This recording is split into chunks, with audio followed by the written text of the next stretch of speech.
प्रार्थना और चिराग ने किया कादम्बरी और जेलर को बुरी तरह एक्सपोज। आया तितली का सच सबके सामने। जी हाँ, प्रार्थना जिसे यह बात काफी अच्छे से पता है कि यदि उसे अपना पद वापस चाहिए, उसे उसके सस्पेंड लेटर को गलत साबित करना है तो उसे उस जेलर को एक्सपोज करना होगा। प्रार्थना अकेले तो ऐसा कुछ कर नहीं सकती, इसलिए प्रार्थना चिराग के साथ एक ऐसा मास्टर प्लान बनाती है इसमें चिराग पहुंच जाता है जेल में भेष बदल कर। चिराग जैसे ही जेल में जाता है तो इसके बाद चिराग को कुछ ऐसा पता चलता है जिसे जानने के बाद आपके भी होश उड़ने वाले हैं। तो आखिर ये पूरी कहानी क्या है, चलिए जानते हैं आज की इस वीडियो में। कहानी की शुरुआत होती है कादम्बरी से। कादम्बरी जिसे वीरेंद्र से तलवार ने जैसे यह बताया था कि उनकी नाक के नीचे से पुष्पा तितली को ले गई है। पता चलते ही कादम्बरी के दिमाग में एक ही चीज चल रही थी जो कि था बदला बदला और सिर्फ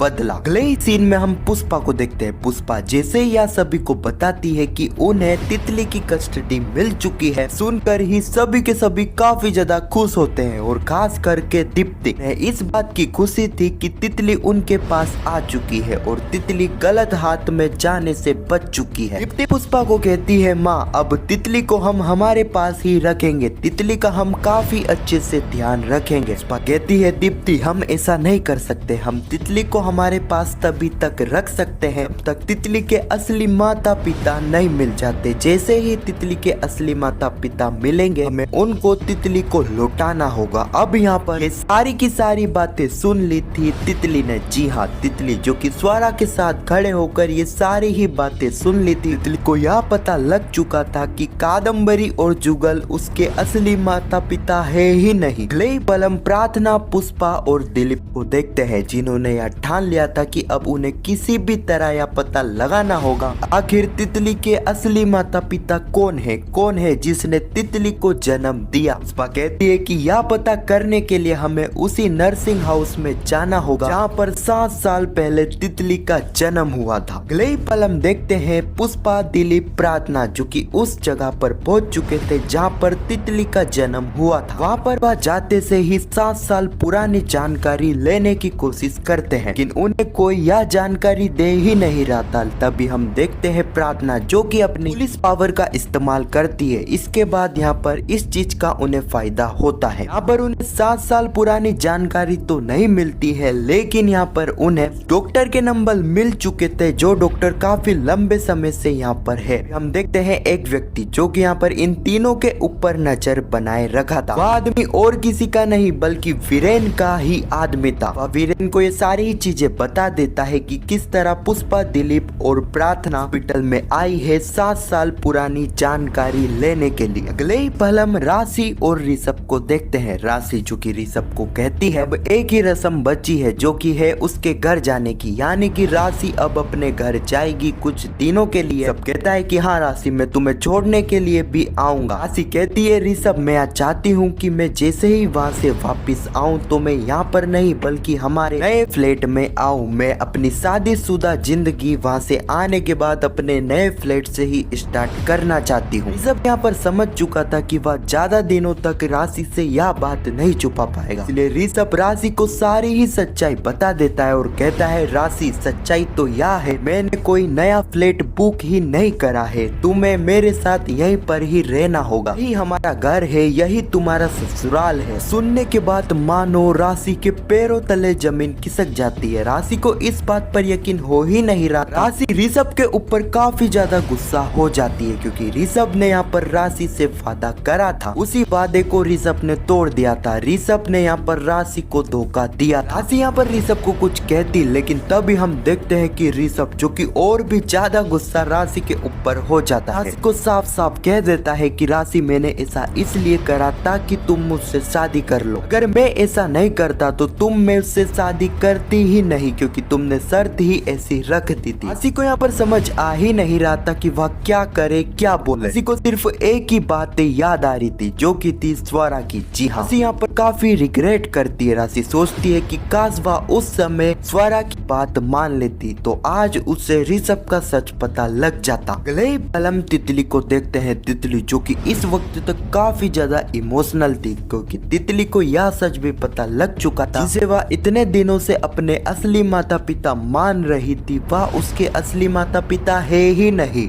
स्वरा तितली के पास आती है। तितली कहती है, स्वरा दीदी अब मुझे यहाँ पर नहीं रहना, मुझे अपनी माँ के पास जाना है। मेरी माँ को जेल में देखकर मैं काफी ज्यादा दुखी हुई थी, मुझे अपनी माँ के पास जाना है। और हम देखते हैं स्वरा जो कि काफी अच्छे से तितली को संभालती है, समझाती है। स्वरा का यही रूप देखकर यहाँ पर अश्विन भी काफी ज्यादा खुश हो जाता है। अगले ही पल हम कादम्बरी को देखते हैं। कादम्बरी जो कि वीरेन से तलवार से बात कर रही थी। वीरेन यहाँ पर कादम्बरी को बताता है किस तरह दिलीप, प्रार्थना, पुष्पा गड़े पत्थर उखाड़ रहे हैं, यानी कि वह उस हॉस्पिटल में पहुंच चुके हैं जहां पर तितली का जन्म हुआ था। आया पता कर रहे हैं कि आखिर तितली के असली माता पिता कौन है। कादम्बरी कहती है, वीरेन भाई आपको कोई भी टेंशन लेने की जरूरत नहीं है। 7 सालों बाद वहाँ पर जा रहे हैं और 7 सालों बाद तो उन्हें कुछ भी नहीं मिलेगा। रही बात पुष्पा और प्रार्थना की तो उनकी चिंता मत कीजिए, उन्हें तो मैं संभाल लूंगी। आपको संभालना है दिलीप को, वही व्यक्ति है जिसे मैं नहीं संभाल पाऊंगी, उसे आपको ही देखना होगा। कादम्बरी जैसे ही उस जेलर को वो अपना फोन देती है तो वह जेलर कादम्बरी को कहती है, कादम्बरी तुझे याद है ना अपनी शर्त के बारे में। कादम्बरी कहती है आप टेंशन मत लीजिए, आपको जो मैंने कहा है वह काम हो जाएगा। कैसे मैंने एक फोन पर उस प्रार्थना को सस्पेंड करवा दिया, वरना वह प्रार्थना तो आपको एक्सपोज कर कर ही मानती। अगले ही पल हम प्रार्थना और चिराग को देखते हैं। चिराग जो कि प्रार्थना को पूछता है कि आखिर तितली का क्या हुआ। प्रार्थना चिराग को बताती है कि किस तरह वह तितली के असली माता पिता के बारे में जानने के लिए वह पुष्पा और दिलीप किस तरह हॉस्पिटल में गए थे। उन्हें डॉक्टर की अपॉइंटमेंट तो मिल चुकी है, जल्दी वह उस डॉक्टर से मिलेंगे और 7 साल पुराना राज पता करेंगे। अभी हम देखते हैं चिराग जो कि प्रार्थना को कहता है, प्रार्थना तेरे सस्पेंड लेटर का क्या हुआ। प्रार्थना कहती है, चिराग मुझे यह बात तो काफी अच्छे से पता है उस जेलर के बारे में। वह जेलर छोटे मोटे काम करती है कैदियों के